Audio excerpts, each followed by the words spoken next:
Et voilà, ça y est, on se retrouve pour notre séance de géographie comme tous les mardis. Et bientôt, je crois dans 2 semaines, on arrêtera de faire de la géographie les mardis, on fera un peu plus de sciences. Voilà, pour rattraper parce qu'on n'a pas fait beaucoup de sciences, je me suis rendu compte. Du coup, on va faire plus de sciences. Ok, alors, aujourd'hui, la semaine dernière et la semaine d'avant, on a travaillé sur la viande. Et du coup, aujourd'hui, on va travailler sur les fruits et les légumes. Comme ça, on aura fait pas mal de notre alimentation en France. Ok, le titre est donc les fruits et les légumes en France. Du coup, aujourd'hui, notre objectif, ça va être d'avoir des informations sur la consommation des fruits et des légumes en France. Voilà. Sur comment est-ce qu'on produit des légumes, qui les achète, etc., etc. Et aussi les avantages et les inconvénients des cultures de légumes, c'est-à-dire de la façon dont on fait pousser les légumes. Voilà. On est bon? C'est parti. À l'attaque, on commence. Alors déjà, première partie, les fruits et les légumes en France. On a vraiment beaucoup, mais alors beaucoup de chance d'être en France, parce que la France est le 4e pays producteur de légumes et de fruits en Europe. En France, on fait 6 millions de tonnes de légumes et de fruits par an. Ça veut dire 6, et vous rajoutez 9 zéros kilos de fruits et de légumes par an. 9 zéros, c'est énorme. Hein. Voilà. Ça fait un nombre à 10 chiffres. Et du coup, voilà, on a de la chance parce que du coup, on peut manger des fruits et des légumes pas chers. Du coup, voilà. Et du coup, en fait, dans l'ordre, c'est ça. Il y a l'Espagne qui est le premier producteur de fruits et de légumes. Et on verra après pourquoi. Il y a l'Italie aussi, 2e. Pologne, 3e. Et nous, la France, 4e producteur de légumes et de fruits. Voilà. Et je vais vous montrer pourquoi est-ce qu'on a finalement de la chance. Je vais vous montrer un de mes souvenirs quand on est parti au Japon. Ça, c'est autre chose. Voilà. En fait, au Japon, les fruits et les légumes, ils n'ont pas beaucoup, surtout les fruits, ils n'ont pas beaucoup de place pour les faire. Il y a très peu de production de fruits au Japon. Et du coup, comme il y en a très peu, ça coûte très cher les fruits. Par exemple, cette pêche, en général, ça peut coûter dans les 4-5 euros pour une pêche. C'est énorme. C'est pour ça que c'est bien emballé, etc. Parce que c'est vraiment rare les fruits au Japon. Je vais vous montrer un autre exemple qui va vous choquer aussi, je pense. Regardez. Là, on peut trouver par exemple 12 fraises. Bon, ils sont très bien emballés, hein. On voit que c'est des bonnes fraises qui ont l'air délicieuses. Mais ça fait à peu près 2500 yens, ça fait à peu près 25 euros pour 12 fraises. Bah franchement, voilà quoi. Du coup, on a vraiment de la chance d'être en France et de pouvoir avoir accès pas cher à des fruits et des légumes de plutôt qualité. Après, on verra après que... Voilà. Ok. Et du coup, comme la France a produit beaucoup de fruits, beaucoup de légumes, elle en exporte, c'est-à-dire qu'elle en envoie en Europe, dans d'autres pays, etc. Elle en envoie 1,75 million de tonnes. Sur les 6 tonnes qu'elle fait, elle en vend aux autres pays 1,75 million. Ok, et puis les autres pays les achètent du coup et ça fait des sous à la France. Du coup elle est contente. Voilà. Mais la France aussi elle en importe. Ça veut dire qu'elle en ramène d'autres pays, par exemple des bananes qu'on peut difficilement faire pousser en France, du café, des choses comme ça. Ça fait partie des choses qu'on doit importer. Et il y a 2 millions de tonnes de fruits et légumes à peu près qui sont importés d'autres pays. Parce qu'on n'a pas le choix. Voilà. Et vous allez voir notre top des fruits qu'on produit en France. On en fait plus de 1,5 million de tonnes par an. C'est la pomme. Les pommes, on fait vraiment plein de pommes en France, on en vend dans les autres pays, etc. Voilà. On est très bon en pommes. Je peux dire pourquoi je suis fier d'être français, parce qu'on fait des bonnes pommes. Ensuite, le top des légumes, c'est les tomates. Tomates, en Italie aussi d'ailleurs, voilà, comme on est proche de l'Italie, on aime beaucoup manger des tomates aussi. On a 800 000 tonnes qui sont produites par an. Mais la tonne, c'est quand même 1,6 million de tonnes, c'est 2 fois plus. Voilà. Bref, on aime beaucoup les pommes et on aime beaucoup les tomates. Mais il y a, comme je vous ai dit avant, des produits qu'on ne peut pas faire pousser en France. Par exemple des bananes, du kiwi, du kiwi on peut maintenant. Mais d'autres, je sais pas moi, des avocats. Et du coup, on doit aller en chercher dans les autres pays. Et c'est ce qu'on va voir maintenant. Je vais vous montrer juste un petit travail que vous allez devoir faire. Et après, dès qu'on aura fini ce travail-là, on entrera vraiment dans ce qui est vraiment intéressant. Enfin, de ce que j'aime le plus. Votre petit travail, ce sera ça.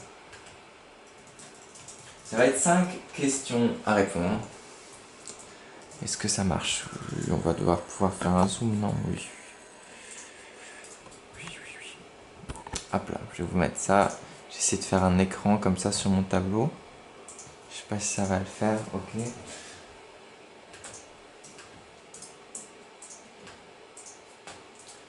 Ah, voilà. Du coup, pour les enfants qui n'ont pas Classroom, je vous montre ça. On a donc ici un schéma. Du coup, qui nous montre ici, on voit un avion, un bateau, un avion, un bateau, un avion, un bateau. Ici, on a un symbole avec un camion. Et du coup, je vais vous lire le texte. Bon. À l'intérieur de l'Europe, le transport des denrées, c'est-à-dire de la nourriture, se fait généralement par camion.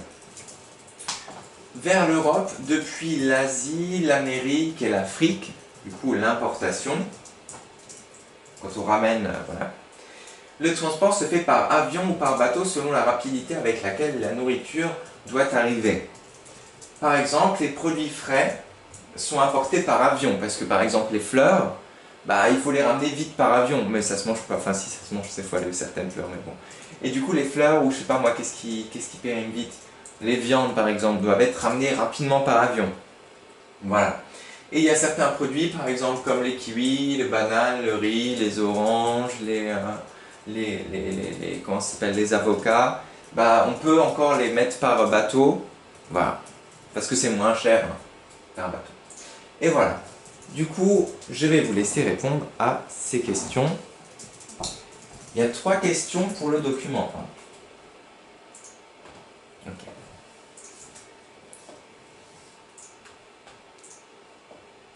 Vous arrivez à voir les questions? Alors, comment les courgettes d'Espagne sont-elles transportées jusqu'en France? Première question. Deuxième question, comment les avocats, les oranges et les pomelos sont-ils transportés jusqu'en France? Troisième question, comment une viande produite en Nouvelle-Zélande serait-elle transportée jusqu'en France?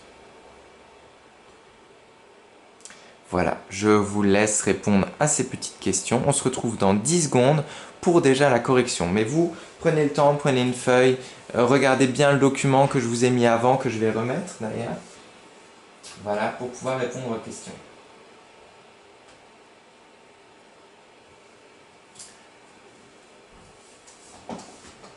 Ah, et je voulais juste vous montrer encore un document qui pourra vous aider. Oui, parce que sinon c'est plus compliqué. Voilà. Ok. Ce document va vous aider aussi. Voilà, avec les produits, d'où ils viennent. Ça, c'est des pomelos. Voilà. Ça, c'est de l'avocat. Et voilà.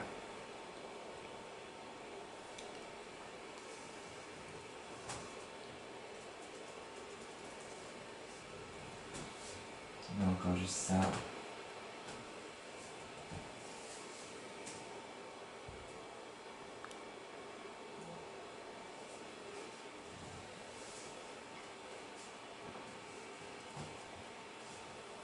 Ok. Alors, on va répondre aux questions. C'est parti. Grünes Kuli bitte. J'ai le mien. Ich habe meines. Comment les courgettes d'Espagne sont-elles transportées jusqu'en France? Question 1.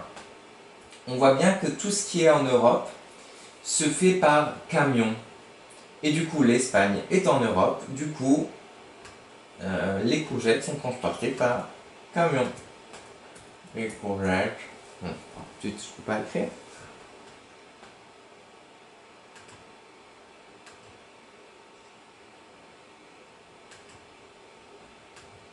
Ah, ça y est, j'ai fait exploser mon ordinateur. Bon, en attendant qu'il ait fini d'exploser, je peux mettre la réponse comme ça. Du coup, je vais mettre tout simplement par camion. Ça va peut-être marcher comme ça?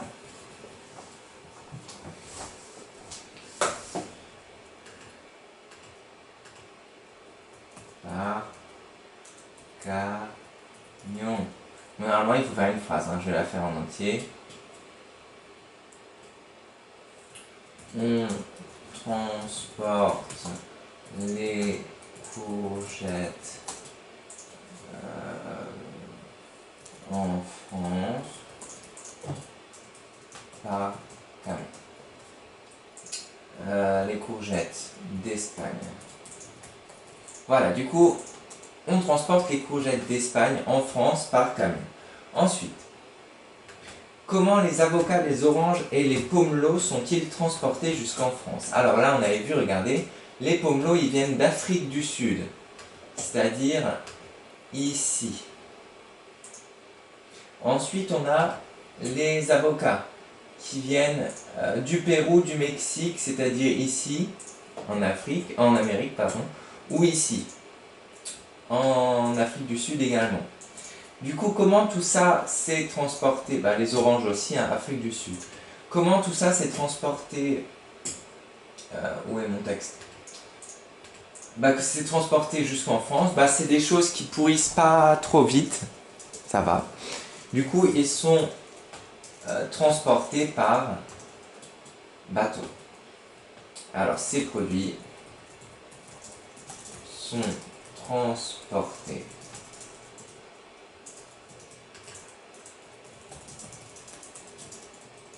par bateau. Ok. Et ensuite, comment une viande produite en Nouvelle-Zélande serait-elle transportée jusqu'en France? Alors là, est-ce que vous savez où est la Nouvelle-Zélande? Elle se situe à peu près ici. Voilà. Comment est-ce que du coup, par Nouvelle-Zélande, elle est envoyée, c'est de la viande, hein, malheureusement, ça ne tient pas dans un bateau, hein. Ça prendrait trop de temps. Du coup, elle est envoyée par avion. Alors, elle est transportée par avion.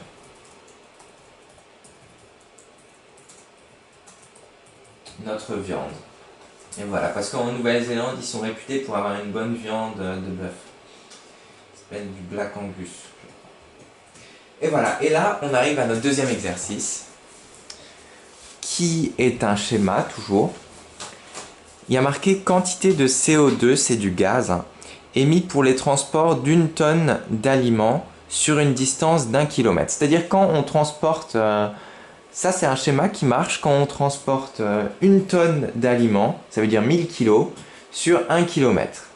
Alors si on transporte, je sais pas moi, par bateau, une tonne de quelque chose sur 1 km, ça consommera 15 à 30 grammes de CO2. Enfin, ça polluera 15 à 30 grammes de CO2. CO2, c'est ce qui fait des gaz, c'est un gaz à effet de serre qui cause le réchauffement climatique, etc., qui est du coup pas bon pour la planète du tout.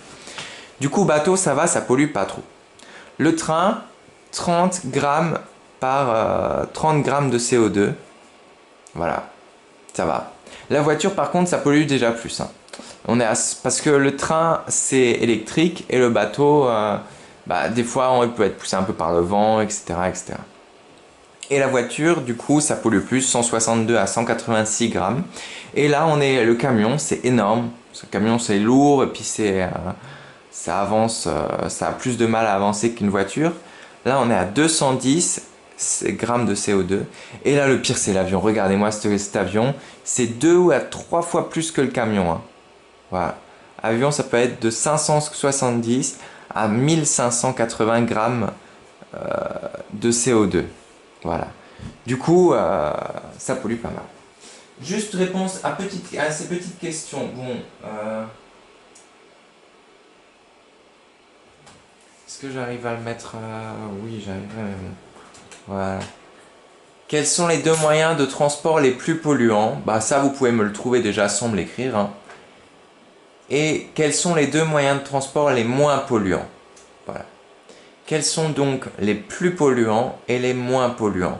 Les deux les plus polluants et les deux les moins polluants. À votre avis? Bah là, il n'y a même pas besoin d'écrire, hein. On voit très bien que le train et le bateau, c'est les moins polluants. Ici. Et on voit très bien que les plus polluants, c'est bah, le camion et l'avion. Et on a vu que bah, du coup, un des problèmes, et on va arriver là, on va arriver au problème directement. Et là, ça va commencer à devenir intéressant. J'espère que c'était déjà au moins un tout petit peu intéressant avant. Voilà. Les problèmes qui sont là, la partie 2. Un des problèmes, c'est la pollution en CO2 à cause du transport. Du transport par avion, du transport par bateau, etc. qui fait des gaz à effet de serre, du coup qui est pas sympa. Deuxième problème, on va maintenant s'attaquer au deuxième problème, c'est-à-dire au problème des pesticides. Les pesticides, en fait, je vais remettre ça. Hop, je vais vous montrer les recherches que j'ai faites. Alors,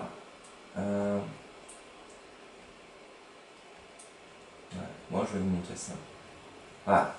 Du coup, les pesticides, c'est du coup des produits chimiques que l'on va...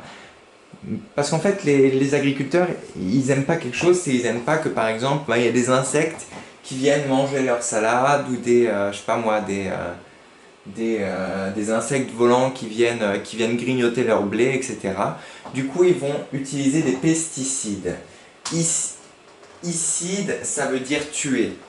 C'est, je sais pas, homicide, c'est tuer un homme, etc., etc., etc. Du coup, pesticide, c'est tuer du coup des insectes, etc. Voilà. Et du coup, ils vont prendre des gros tracteurs et ils vont du coup asperger les plantations de pesticides pour tuer les insectes, pour voilà. Et ces pesticides, ils sont faits pour la plupart avec des produits un peu dangereux, chimiques, qui ont été faits dans des laboratoires, etc., etc., pour tuer les insectes. Mais il y a plusieurs problèmes. Problème 1 sur les pesticides, et je vais enlever ça. Problème 1 sur les pesticides, c'est que ça peut donner, il y a des risques de cancer, c'est-à-dire de maladies très graves. Et ça arrive pas souvent, parce que notre corps est quand même bien fait, bien protégé, mais parfois on peut avoir des risques de cancer et voilà. Et le cancer, ça peut mener à la mort dans les... voilà. C'est vraiment un problème. Mais surtout, c'est les enfants. Hein. Surtout, c'est les enfants. Moins, c'est les adultes. Voilà. Du coup, voilà. Et le deuxième problème, c'est les abeilles. Parce qu'en fait, le fait qu'on asperge comme ça les champs de pesticides, bah, les abeilles, soit ça les tue, ou soit ils ont des problèmes. Par exemple, ils ont du mal à retrouver leur ruche, ils se perdent, etc., etc. Et du coup, c'est pas bon du coup pour les abeilles. Et les abeilles, c'est vraiment une des choses qu'on a les plus précieux sur Terre. Parce que sans les abeilles, on ne peut pas avoir par exemple de fleurs, de plantes. Parce que vous avez vu, comment dire, on n'a pas fait encore de la SVT ensemble. Mais pour que par exemple on puisse avoir des fruits et des légumes, il faut des abeilles.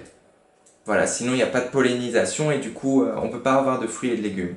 Et si on n'a pas de, je sais pas moi, de fruits et de légumes, ou de, je sais pas moi, de graines par exemple, on peut pas nourrir les animaux. Et du coup, sans les abeilles, on aurait déjà des difficultés pour avoir des animaux, des fruits, des légumes. Du coup, sans les abeilles, ce serait la famine. Voilà. Et du coup, un des problèmes des pesticides, ce serait du coup déjà les cancers, c'est-à-dire des maladies graves, et les abeilles. Voilà. Et voilà. Et maintenant, on va voir un autre problème. Du coup, premier problème 1, les pesticides, mais voilà. Et les cancers, c'est quand même assez rare, mais voilà. Deuxième problème qui est un peu plus grave et qui là, ça commence à devenir intéressant. Là, j'ai vraiment un peu halluciné quand j'ai vu ça. Alors, il y a 19 minutes. Mais bon, ça va le faire. Alors, on va direction l'Espagne. Vous vous rappelez que l'Espagne, c'est un endroit du coup où on va chercher par exemple nos courgettes, etc. Parce que des fois, quand c'est pas la saison, on doit produire les fruits et les légumes dans des serres et pour qu'ils puissent pousser par exemple même en hiver. Des serres qui sont des endroits chauffés, etc. Et du coup, pouf. Ah pardon, je me suis amusé, je vais aller voir la muraille de Chine même. Voilà, on se retrouve en Espagne. Si mon ordinateur le veut bien, bien sûr. Pour l'instant, il a du mal.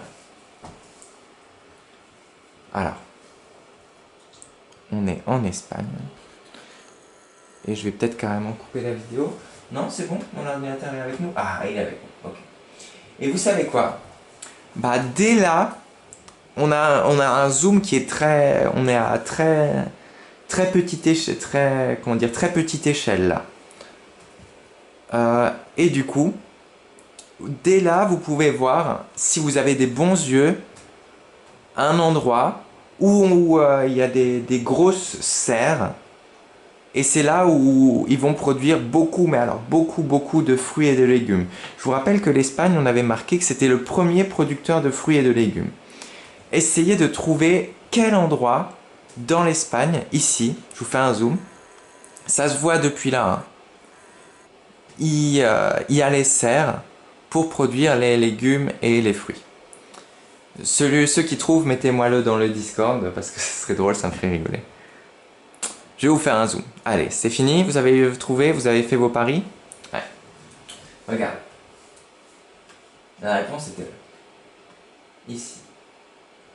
Cette tache blanche là. Imaginez, je sais pas moi, que c'est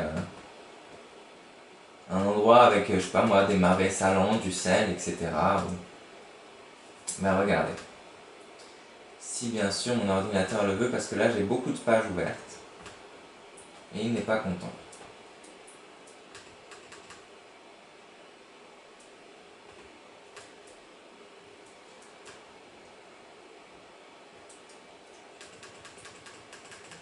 Là on commence déjà, ça commence à devenir énorme. Là regardez cette tache qui s'agrandit. C'est au sud de l'Espagne, c'est là où il fait très chaud. Hein. Voilà. On se rapproche du Maroc, de la Tunisie, du coup il fait très chaud au Maroc, en Tunisie. Et ah. Bon, il faudrait quand même faire un petit meilleur zoom, hein, parce que là on va y passer des heures. Voilà. Voilà.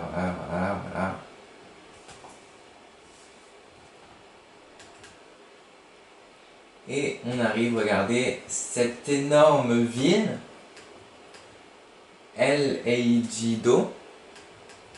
Et en fait, tout ça, c'est des serres. C'est-à-dire des endroits où l'on fait pousser des fruits et des légumes. Et c'est du coup immense. Hein.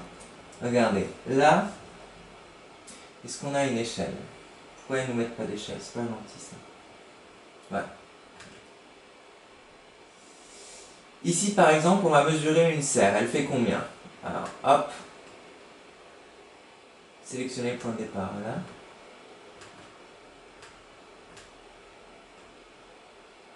Elle fait déjà...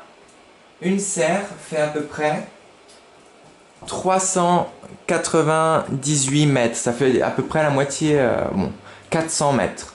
C'est déjà beaucoup. Hein. Et ben regardez toutes ces serres. Ça fait à peu près, regardez ça. Du coup, ça fait 1 kilomètre. Et là, on a des